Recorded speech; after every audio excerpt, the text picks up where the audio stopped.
আজকে আমাদের বাড়িতে একটা ছোট্টখাট্ট অনুষ্ঠান আয়োজন করা হয়েছে।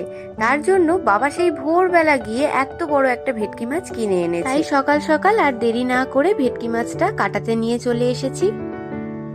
আজকে আমাদের বাড়িতে কি কি মেনু হতে চলেছে বলো তো? মাছের পিসগুলো দেখে হয়তো কিছুটা আন্দাজ করতে পেরেছো। হ্যাঁ, আজকের মেনুতে আছে ফিশ ফ্রাই।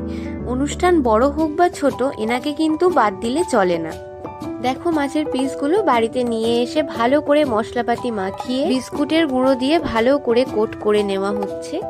আমাদের বাড়িতে আবার একজন মাস্টার শেফও আছে, আর সেটা হলো আমাদের কাকা। কাকার হাতের রান্না আমাদের ভীষণ ভালো লাগে, তাই আজকের ফিশ ফ্রাইটা কাকাই বানাচ্ছে। সবগুলো মাছ কোট করা হয়ে গেছে, কড়াইতে তেল গরম হয়ে গেছে। এবার মাছগুলোকে ঠান্ডা কর্নফ্লাওয়ার গোলা জলে চুবিয়ে তেলের মধ্যে ছেড়ে দেওয়া হচ্ছে। ভাজা হয়ে গেছে, আমি এবার খাওয়া শুরু করি। আর তোমরা আরো মিনি ব্লগসের জন্য চ্যানেলটাকে সাবস্ক্রাইব করে